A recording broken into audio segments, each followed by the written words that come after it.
Hello friends, welcome you all. आज हम vision IAS के 27 अक्टूबर वाले डेली करंट अफेयर्स डिस्कस करेंगे। डिस्कस करने से पहले, जैसा कि आपको पता है, हम लोग डेली बेसिस पे कोट डिस्कस करते हैं इंपॉर्टेंट पर्सनैलिटीज की, जो हमें कंटिन्यूअस बेसिस पे मोटिवेट करते हैं, हमें आगे बढ़ने की एनर्जी देते हैं। तो आज भी हम लोग स्वामी विवेकानंद जी का एक इम्पोर्टेंट कोट लेकर आए हैं, जो काफी ज्यादा एनर्जेटिक है। तो let's see what is the coat.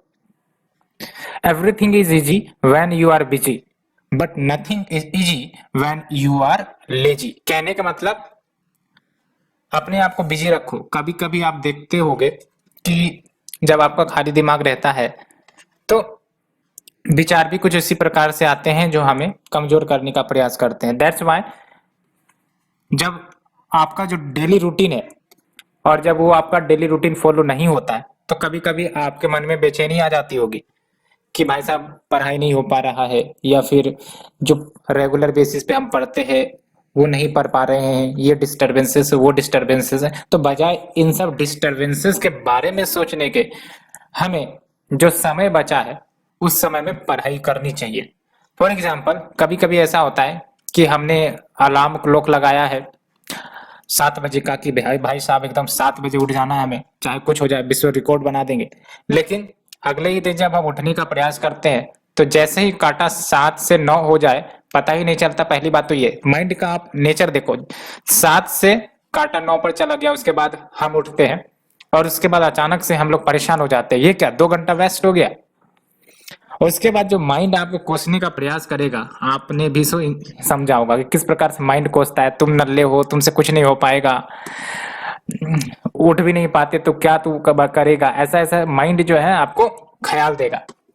तो ये सब माइंड का काम ही है। इसलिए बोलता हूं मैं, the best way to be happy, ignore this thought. Ignore करो, लरो नहीं कि भाई साहब नहीं मैं फिर से एकदम कल 7 बजे क्या 6 बजे उठ जाऊंगा। तो लड़ना मत सीखो, लड़ने से हमेशा हानि होती है। चाहे आप विचारों से लड़ने की बात करो या फिर आउटसाइड वर्ल्ड से लड़ने की बात करो, हमेशा हानि ही होगी। The best way to keep calm, जैसी ऐसी स्थिति आती है ना, जब भी आपको लगता है कि परेशानियां बढ़ गई है, कुछ इश्यू आ गई है, keep calm. Calmness is the की, वहीं पे आपको सॉल्यूशन नजर आने लगेगा। लेकिन जैसे ही एक तो आप परेशानी में हो और दूसरी तरफ आप और गुस्सा करते हो, तो जो आपका माइंड है बड़े दुगने ताकत से आपको निगेटिव इफेक्ट करने का प्रयास करता है। दैट्स व्हाई ऐसे सिचुएशन में काल्म रहने की बात करी जाती है, क्योंकि काम माइंड से ही आप सॉल्यूशन निकाल पाओगे। विदाउट कामनेस सॉल्यूशन नहीं निकल पाएगा। यूपीएससी का जब प्रीलिम्स एग्जाम दिया जाता है या फिर कोई भी एग्जाम देते हो तो वहां पर आप ऑब्जर्व करो, कामनेस नहीं है तो फिर सॉल्यूशन निकल पाएंगे क्या?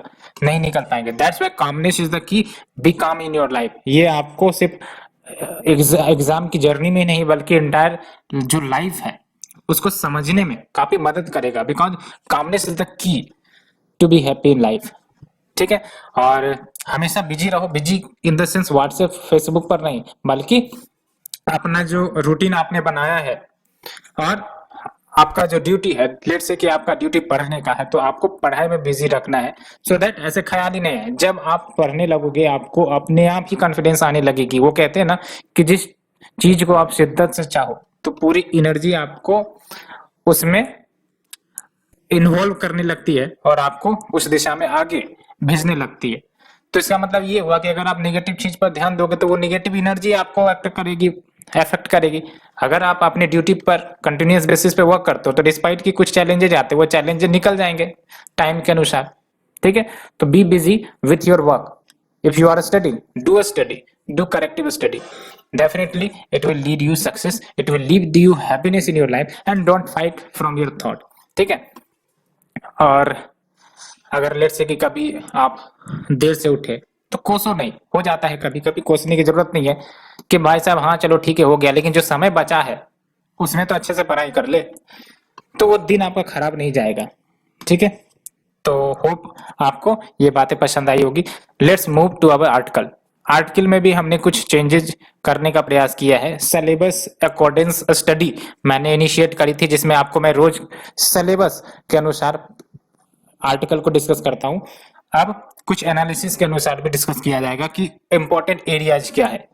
ठीक है, तो फॉर एग्जांपल जैसे आपका आर्टिकल 1 है, एमिशन गैप रिपोर्ट 2021 रिलीज करी गई है यूनाइटेड नेशन एनवायरनमेंट प्रोग्राम के द्वारा। यूएनईपी आपका यूनाइटेड नेशन की संस्था है, और क्या इसके इंपॉर्टेंट फाइंडिंग्स है उसे हम देखेंगे, और इसको बेसिकली अपने मेंस आंसर राइटिंग में यूज करोगे। अब ये आर्टिकल काफी इंपॉर्टेंट है, नॉट कि आपको ये रिपोर्ट पूछा जाता है, बल्कि as a reference of our topic कि इन्वायरमेंट से रिलेटेड इशू आ रहा है, पॉल्यूशन से रिलेटेड इशू आ रहा है, पेरिस एग्रीमेंट से रिलेटेड इशू आ रहा है, तो वहां पर हम कैसे इसको इंटीग्रेट करेंगे। तो सबसे पहली बात तो इसका वेटेज देख लेते हैं कितना है। तो अगर हम जाएं GS3 में, और ये मृणाल सर की जो PDF है एनालिसिस वाली, प्रीवियस ईयर क्वेश्चन एनालिसिस वाली, वहां से मैंने इस PDF को लिया है, और आप भी इसे डाउनलोड कर सकते हो, और एनालाइज कैसे किया जाता है ये भी आप समझ सकते हो, क्योंकि analysis of the paper is very important. ठीक है, तो यहाँ पर आप देख लो कि जो GS का पेपर 3 है, और इसमें जो आपका ये टॉपिक है disaster environment science and technology. अब इसको हम ओपन करते हैं। ठीक है, यहाँ पर मैं आपको ये समझाने की कोशिश कर रहा हूँ कि ये थोड़ा टॉपिक देखो। ठीक है, disaster environment science and technology, और ये जो आपका नंबर ऑफ ईयर है 2013, 14, 15, 16, 17, 18, 19, और यहाँ पर आप टॉपिक का वेटेज देखो इन्वायरमेंट, है ना।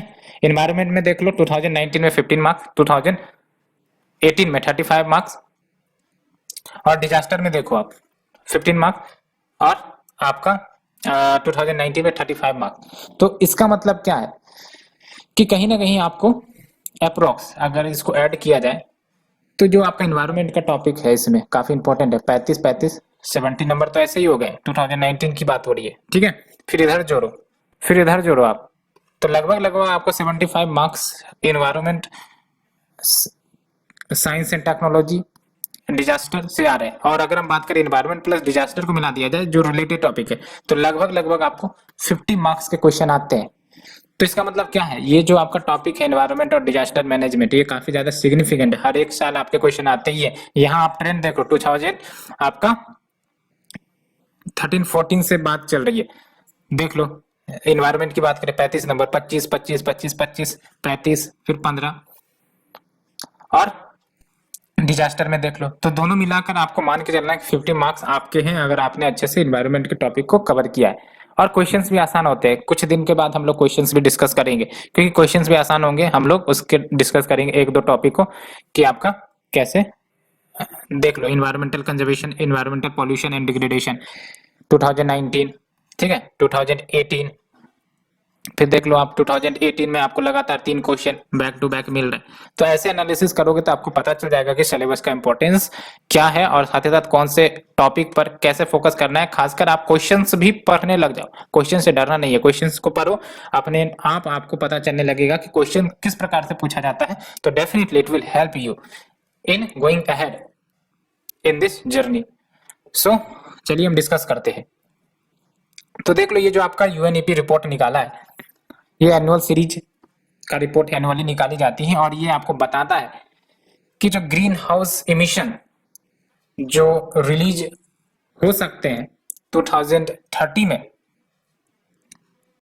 और जो टारगेट सेट किया गया है कि कितना इमिट होना चाहिए, उनके गैप को एनालाइज किया जाता है, और उस आधार पे फ्यूचर इंपैक्ट क्या हो सकती है क्लाइमेट चेंज का, उसके बारे में हमें जानकारी ये देता है। ठीक है, तो अगर हम बात करें कुछ की हाईलाइट की इस यूएनईपी रिपोर्ट की, जो आपका इमिशन गैप, नाम से पता चल रहा है इमिशन गैप, गैप का मतलब क्या, हमने इतना का टारगेट रखा और इतना रिलीज हो रहा है, तो ये गैप आ गई ना। अब इस गैप के कारण क्या इफेक्ट हो सकता है क्लाइमेट चेंज पर, वो हम देखेंगे। तो क्या की हाईलाइट है, तो पहली बात तो ये कि न्यू और updated NDC nationally determined contribution, ये आपका पेरिस क्लाइमेट चेंज एग्रीमेंट के बाद से कंसेप्ट इमर्ज हुआ है कि हर एक देश को अपना अपना नेशनली डिटरमाइंड कंट्रीब्यूशन प्लान देना पड़ेगा और उसको इम्प्लीमेंट करना पड़ेगा, सो दैट जो ग्रीन हाउस गैस की इमिशन है उसको कम की जा सके इन ए सर्टेन पीरियड। तो ये जो आपका न्यू या फिर अपडेटेड एनडीसीज हैं, एज वेल एज जो 2030 के लिए वेरियस नेशन ने अपने प्लेजेस अनाउंस किए हैं कि भाई साहब हम इतने ईयर में इतना कम कर देंगे, तो इसका लिमिटेड इम्पैक्ट होगा ग्लोबल इमिशन पर। समझ में आ रहा है, लिमिटेड इम्पैक्ट होगा ग्लोबल इमिशन पर। और जो इमिशन गैप है in 2030 reducing projected 2030 emission by only 7.5%। क्या मतलब हुआ इसका? इसका सिंपल मतलब बेसिकली देखो, जैसे 2030 है और 2030 में लेट से हमने बोला कि 100% हमको इमिशन कम करने हैं। लेकिन जो एक्चुअल इमिशन होगा, जो एक्चुअल इमिशन कम होंगी, वो इस रिपोर्ट के अनुसार ओनली 7.5% ही कम होंगी। इसका मतलब क्या हुआ कि इतना गैप रहेगा between the actual target and जो हम इमिशन कम करेंगे। लगभग आप 100 में -7.5% करोगे तो इतने का गैप होगा, यानी कि कहीं ना कहीं हम लोग बहुत पीछे हैं इस इमिशन को या ग्रीन हाउस गैस इमिशन को कम करने में। काफी ज्यादा गैप है, आप देख सकते हो। ठीक है, तो इसका सिंपल मतलब ये हुआ।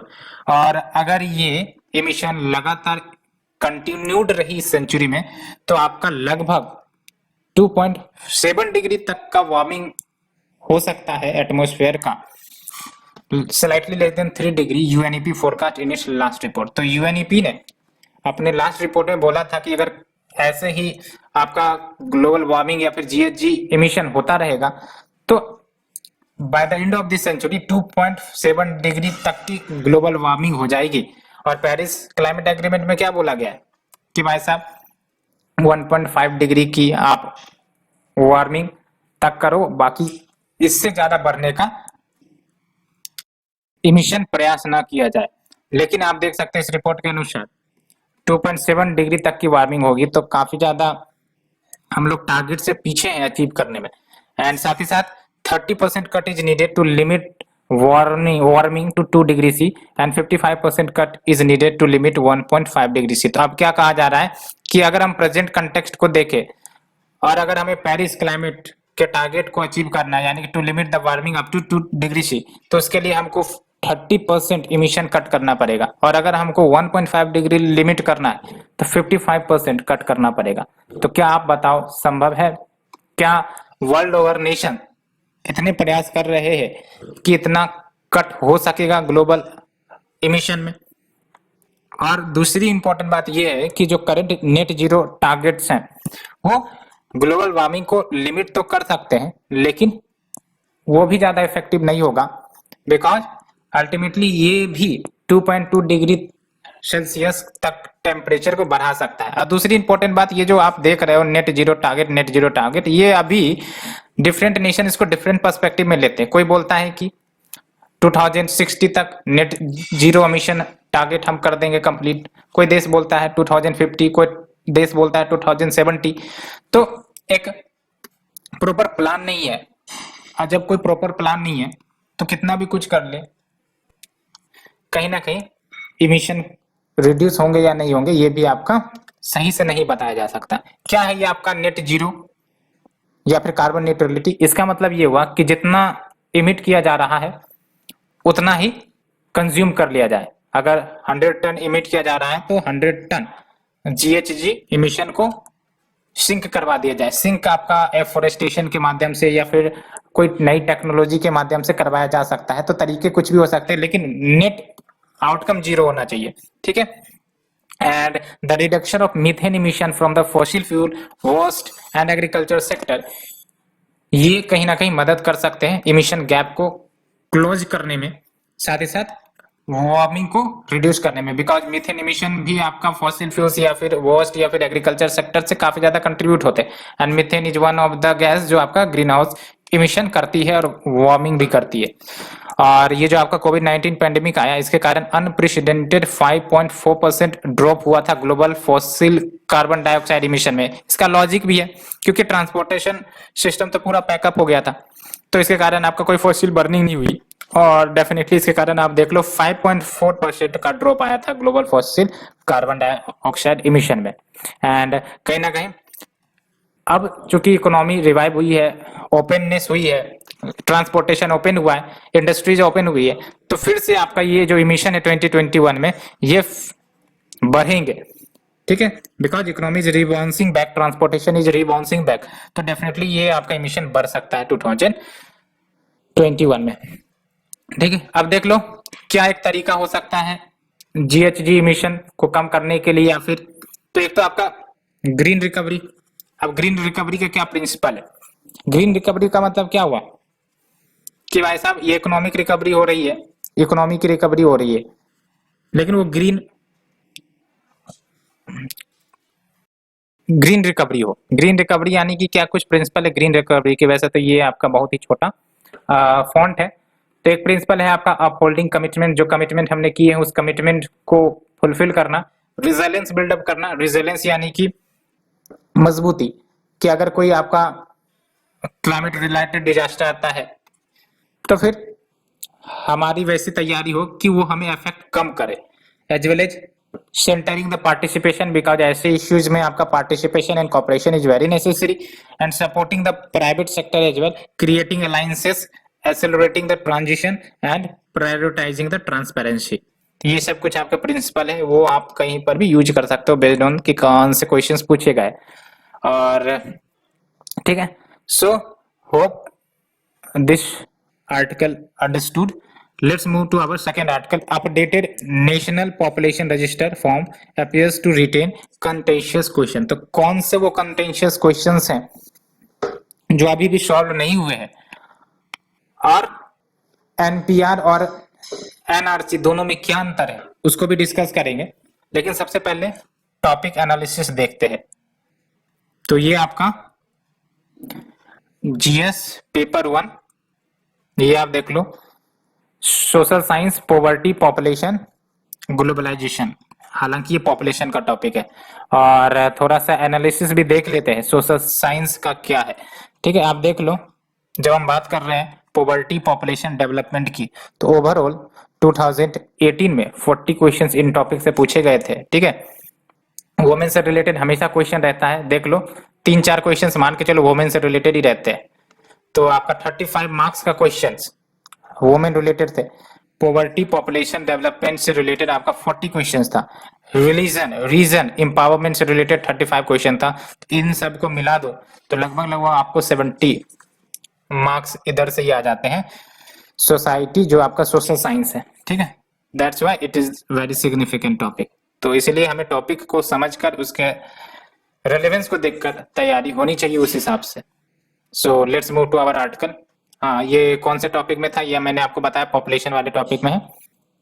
तो आपका ये एक सेकेंड, हाँ ये देख लो क्या है टॉपिक आपका नाम, poverty, population, development and associated issues. ठीक है, हम कुछ दिन के बाद क्वेश्चंस भी डिस्कस करेंगे बिकॉज टाइम काफी ज्यादा हो जाते हैं आर्टिकल डिस्कशन में, दैट्स व्हाई उसको इंक्लूड करना थोड़ा दिक्कत होता है।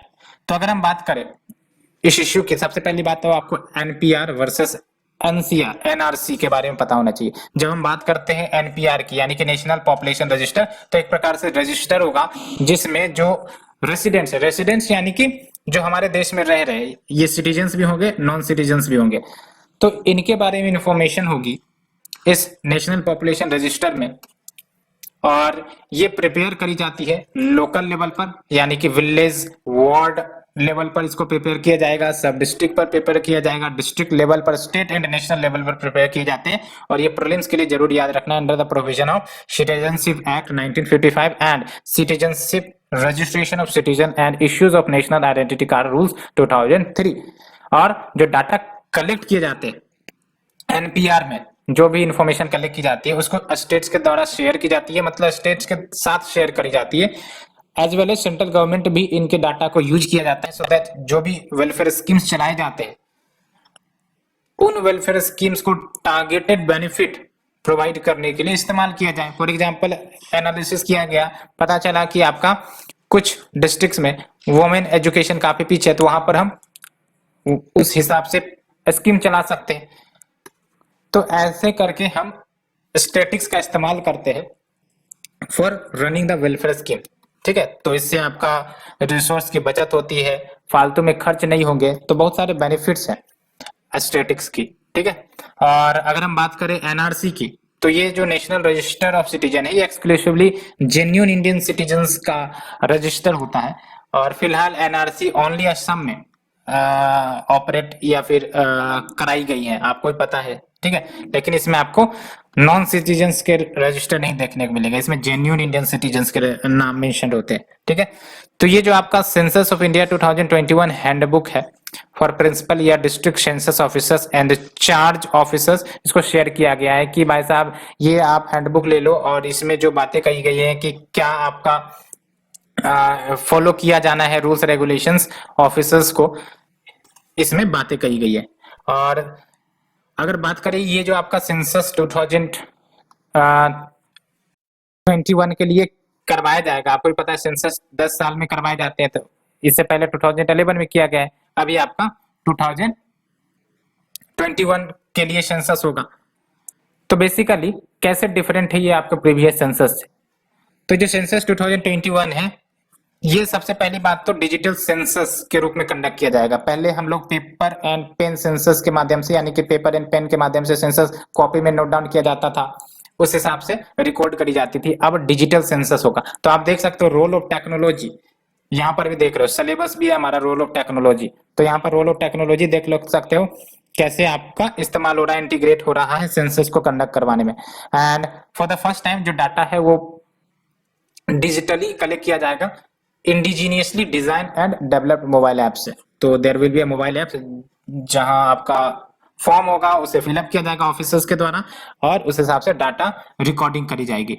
And along with census NPR को भी अपडेट किया जाएगा digitally for the first time. ठीक है, तो सेंसस तो आपको ही पता है कि सोशियो पॉलिटिकल मतलब सोशियो इकोनॉमिक सेंसस की आपका क्या स्टेटस है, कितनी इनकम है, पॉपुलेशन में वोमेन कितना है, मेन कितना है, इन सब को जाना जाता है।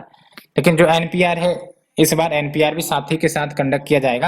And NPR already has an electronic database of more than 119 crore resident. तो इससे पहले भी एनपीआर कंडक्ट करी गई है और फिलहाल आपका 119 करोड़ रेसिडेंट्स का जो डाटा है एनपीआर वाली वो मौजूद है। एंड जो लेटेस्ट फॉर्म है एनपीआर का, इसमें एक कंटेंशियस क्वेश्चन है। कैसे? इसमें जैसे मदर टंग आपका क्या है, प्लेस ऑफ बर्थ क्या है, ठीक है, place of birth of father mother and last place of resident, तो ये सब कुछ कंटेंशियस इश्यू है। इन सब पर भी आपका आंसर्स को रिकॉर्ड किए जाएंगे। अब बहुत सारे स्टेट ने एनपीआर के अपडेशन पर अपोजिशन दिखाई है। क्यों? बिकॉज कहा जा रहा है कि इसका कहीं ना कहीं लिंकेजेज है आपके proposed national register of citizens के साथ, यानी कि एनआरसी का तो मुद्दा भी असम के लिए है, लेकिन कहा जा रहा है कि इस एनपीआर के माध्यम से इनडायरेक्टली एक सरकार को इंफॉर्मेशन मिल जाएंगी कि भाई साहब कौन कौन से लोग रह रहे हैं, साथ ही साथ प्लेस ऑफ बर्थ क्या है, place of birth of father क्या है, तो इनडायरेक्टली ये एनआरसी में मदद करेगा। ठीक है, तो इसीलिए इस पर इश्यू चल रही है और गवर्नमेंट ने डिनाई किया है कि जो सीएए है एंड एनआरसी है वो लिंक्ड नहीं है। मतलब साफ साफ बोल दिया है कि भाई साहब ये सब जो आरोप लगा रहे हैं गलत है, because they are not interlinked and there are currently no any plan to compile a country wide NRC. और एनआरसी का भी आपको पता है कि इसके तहत क्या हो रहे हैं। अभी असम में जो एनआरसी हुआ था तो बहुत सारे जो पीपल है उनके नाम नहीं आए थे, तो दैट्स वाई ये इशू रन हो रही थी। And according to the citizenship rule जो 2003 में फ्रेम करी गई थी, एनपीआर आपका फर्स्ट स्टेप है towards compilation of national register of Indian citizens या फिर एनआरसी। दैट्स वाई जो गवर्नमेंट है फोकस कर रही है एनपीआर पर, लेकिन स्टेट्स अपोज कर रहे हैं। ठीक है, तो ये आपका इशू था। तो हमने आर्टिकल नंबर 2 को डिस्कस किया। Let's move to article number 3।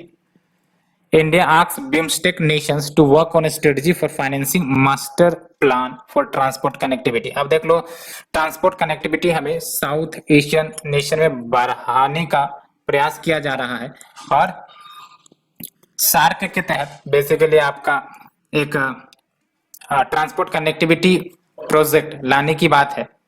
SAARC नहीं, बेसिकली बिम्स्टेक के तहत, सॉरी बिम्स्टेक के तहत। तो सबसे पहली बात तो सिलेबस देखते हैं। तो ये आपका देख लो आप जीएस पेपर 2 और IR diplomacy institution groupings agreements यहाँ से है। और अगर हम इसके टॉपिक के माइक्रो टॉपिक में जाएं तो आईआर डिप्लोमेसी का भी आप रिलेवेंस देख लो। ठीक है, देखो आप जो आपके ये ग्रीन कलर में नेबर्स के हैं और डार्क रेड में आपके नॉन नेबर्स है, येलो टाइप में आपका ऑर्गेनाइजेशन या ग्रुप है। तो देख लो 2019 का एनालिसिस करें तो 10 क्वेश्चंस आपके ऑर्गेनाइजेशन या ग्रुप से आए थे। एंड जो आपके नेबर्स वाले टॉपिक है 2019 में 0, 2018 में 0, 2017 में आपका एक क्वेश्चन 10 मार्क्स का, 2000 फिर आपका 2016 में देख लो 12.5 मार्क्स का। तो देख लो आप नेबर्स पर उतना क्वेश्चन नहीं आ रहा है, अब नॉन नेबर्स प्लस ऑर्गेनाइजेशन या ग्रुपिंग्स पर ज्यादा फोकस किया जा रहा है। फॉर एग्जांपल 2019 में 40 मार्क्स के क्वेश्चन आए थे, ठीक है। तो अगर 40 प्लस 10 मिला जाए तो आईआर में भी आपको लगभग 50 मार्क्स का वेटेज होता है। तो IR is also an important topic, but इसका मतलब ये नहीं कि हम लोग नेबर्स के टॉपिक को इग्नोर कर दे, वहां से भी क्वेश्चन आ सकते हैं क्योंकि आए पहले देख लो अप टू 50 मार्क्स आते थे, है ना, 50 मार्क्स के। लेकिन कुछ समय के बाद आपका 2016 ऑनवर्ड्स आप देख लो कम हुआ है। तो इस प्रकार से ट्रेंड की एनालिसिस की जा सकती है, ठीक है। So let's move to the topic. काफी इंपॉर्टेंट टॉपिक है आपका आईआर, इसलिए इसको भी इग्नोर नहीं किया जा सकता, बेसिक अंडरस्टैंडिंग तो होनी ही चाहिए। तो let's move to the topic. तो देख लो इंडिया ने बिम्स्टेक को कहा है, बिम्स्टेक आपका रीजनल ग्रुपिंग है, that is bay of Bengal initiative for multi sectoral technical and economic cooperation. तो बिम्स्टेक कंट्रीज को कहा है कि भाई साहब अब हमें कलेक्टिवली एक स्ट्रेटजी डेवलप करने की जरूरत है, सो दैट जो 126 बिलियन डॉलर का बिम्स्टेक मास्टर प्लान हम लोगों ने लेकर आया था ट्रांसपोर्ट कनेक्टिविटी को बूस्ट करने के लिए, उसको इम्प्लीमेंट किया जाए, ठीक है।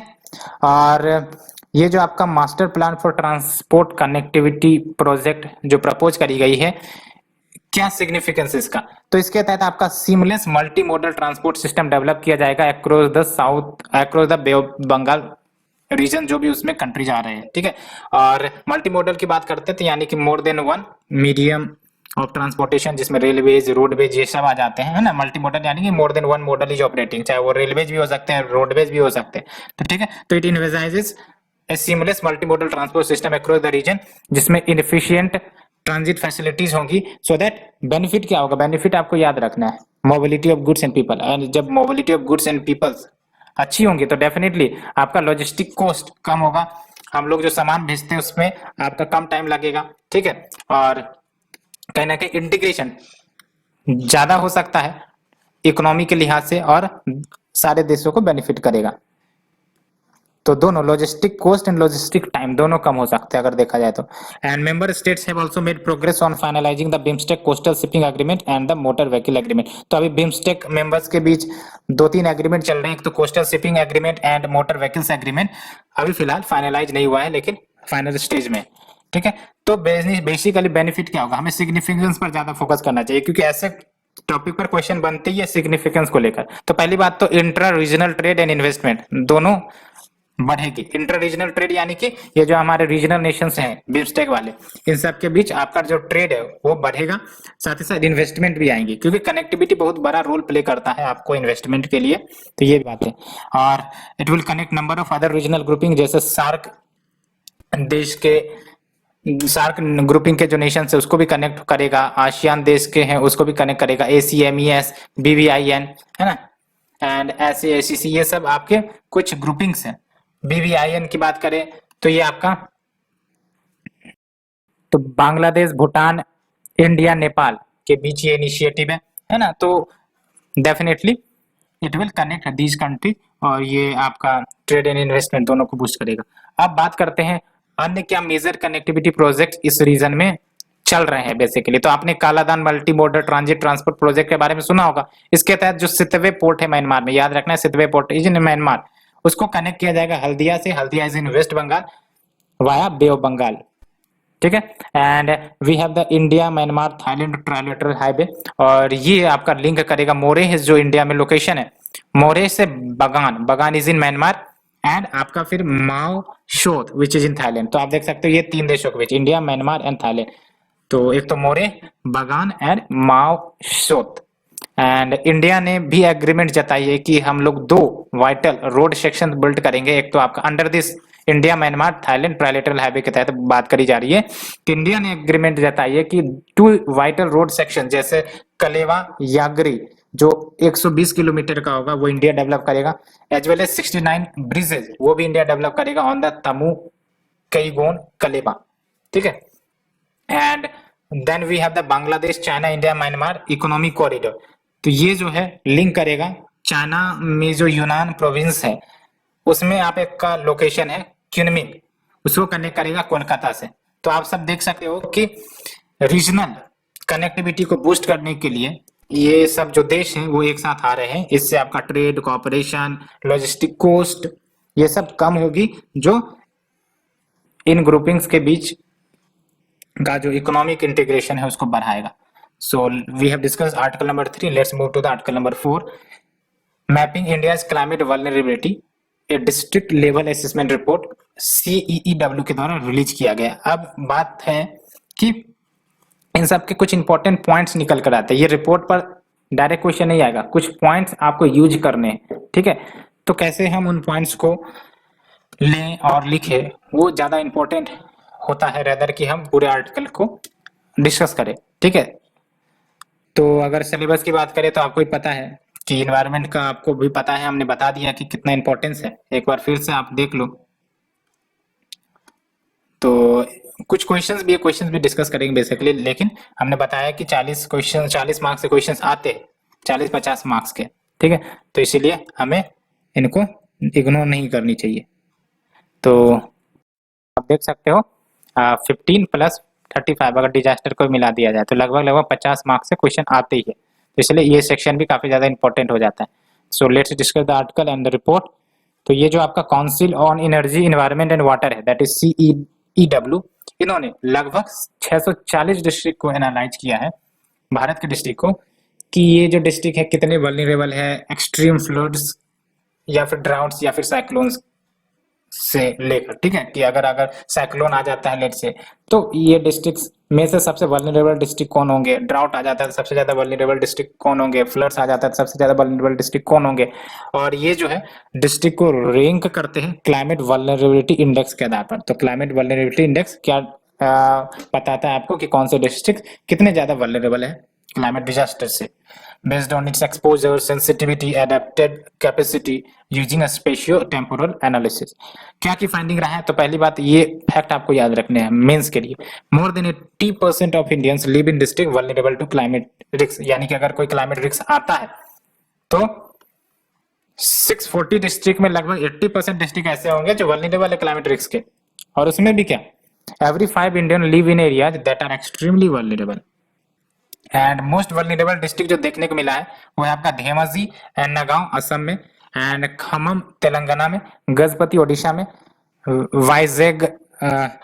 वाइजनगरम आंध्र प्रदेश में, संगली महाराष्ट्र में, चेन्नई तमिलनाडु में। तो क्या की रिकमेंडेशन है आप देख लो। तो ये सब रिकमेंडेशन आप यूज कर सकते हो कि कैसे क्लाइमेट रिस्क वल्नरेबिलिटी से हम लोग बच सकते हैं। तो ये रिकमेंडेशन आप भी यूज कर सकते हो, इस टाइप से आपको समझना पड़ेगा।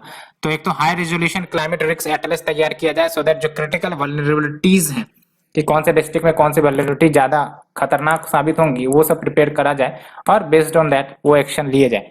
As well as establish a centralised climate risk commission, है ना, एक सेंट्रलाइज्ड क्लाइमेट रिस्क कमीशन को एस्टेब्लिश किया जाए जो कोऑर्डिनेट करेंगे एनवायरमेंटल डिरेक्शन डिरिस्किंग मिशन में। And next is your restoration of climate sensitive landscape. तो जो आपके क्लाइमेट सेंसिटिव लैंडस्केप है उनको रिस्टोर किया जाए सो दैट ये नेचुरल शॉक की तरह एक्ट करेंगे। नेचुरल शॉक ऑब्जर्वर क्या होता है आपका नेचुरल शॉक ऑब्जर्वर, कि अगर कोई आपका क्लाइमेट रिस्क आया या फिर नेचुरल डिजास्टर आया तो ये क्या करेंगे, उनको ऑब्जर्व कर लेंगे और हमें यानी कि ह्यूमंस को कम इफेक्ट करेंगे। जैसे मैंग्रोव्स भी होते हैं, मैंग्रोव्स क्या है आपका नेचुरल शॉक ऑब्जर्वर है। अगर साइक्लोन्स आता है, स्टॉर्म्स आते हैं तो कहीं ना कहीं वो हम लोगों को प्रोटेक्ट करते हैं फ्रॉम मच डिजास्टर। ये बात हो गई। As well as integrate climate risk profiling with infrastructure planning to increase the adaptive capacity. तो हमें एडेप्टिव कैपेसिटी भी बिल्टअप करने पड़ेंगे। दो होते हैं ना, एक तो एडेप्टेशन, एक होता है मिटिगेशन। तो मिटिगेशन में हम खत्म करने का प्रयास करते हैं, एडेप्टेशन में हम बोलते हैं कि भाई साहब रियलिटी है क्लाइमेट चेंज, चलो हम टेक्नोलॉजी में परिवर्तन करके खुद को एडेप्ट कर ले, ठीक है। जैसे आपका जो ड्राउट क्रॉप जो आने लगे हैं वो हो गए आपके, ठीक है। And provide for climate risk interlinked adaptation financing, तो एडेप्टेशन फाइनेंसिंग भी हो। साथ ही साथ district wise climate action plan की जरूरत है, district wise climate action plan की जरूरत है। एंड इंडिया के लिए to be able to implement this climate finance काफी इंपॉर्टेंट है। तो भारत की एक सबसे बड़ी चैलेंज ये है कि फाइनेंस की कमी है। और अभी कोविड-19 के सिचुएशन में आप देख सकते हो भारत की रेवेन्यू और ज्यादा कम हुई है।